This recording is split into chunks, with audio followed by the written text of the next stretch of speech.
Our enemy is a radical network of terrorists and every government that supports them. Good morning. Sunday, the people of Kosovo declared their independence. They have asked the United States for diplomatic recognition. And yesterday, the United States formally recognized Kosovo as a sovereign and independent nation. In its Declaration of Independence, Kosovo committed itself to the highest standards of democracy, including freedom and tolerance and justice for citizens of all ethnic backgrounds.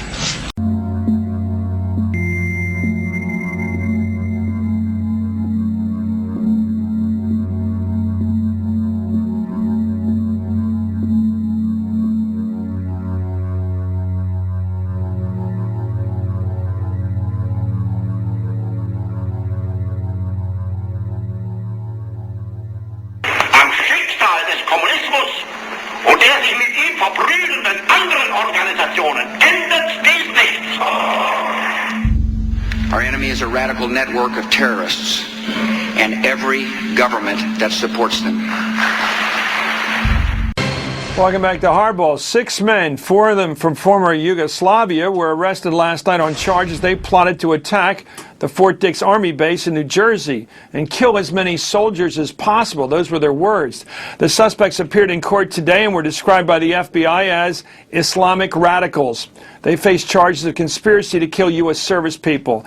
The men have been under surveillance for over a year, and the apparent attack was stopped in the planning stages. Francis Townsend is the assistant to the president for Homeland Security and Counterterrorism. Well, congratulations to all the law enforcement people, all the way to the top and all the way down to the field. I'm glad we caught them. Tell us, what were these men up to? Well, there's no question, Chris, they weren't just talking. They were training, they were trying to acquire advanced weapons, AK-47s and M16s. They had done surveillance and were talking about targets not only at Fort Dix, but also Dover Air Force Base and the Philadelphia Coast Guard Station. Close to where I grew up. Let me ask you this. Are these people, what was their motivation? Were they angry about our action in Kosovo?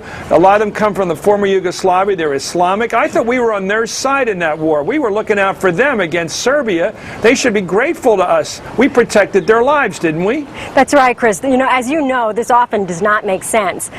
These guys clearly, were they just stupid?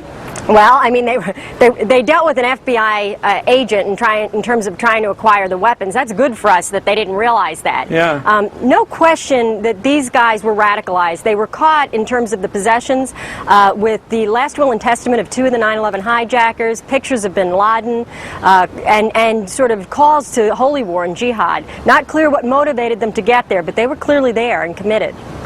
Well, we don't know whether it was driving them was Iraq. We don't know whether it was Saudi Arabia, our deal over there. We don't have any idea, do we? You don't have any idea what made them want to commit. It was a suicide attack, right? Well, no, it's not clear. They thought that they could go in and kill as many U.S. soldiers as they could, but we don't know enough yet from the complaint as to whether or not they thought it would be a suicide mission. That's not clear. But according to the reports, they were studying and being influenced by these suicide videos of the people who attacked us 9/11.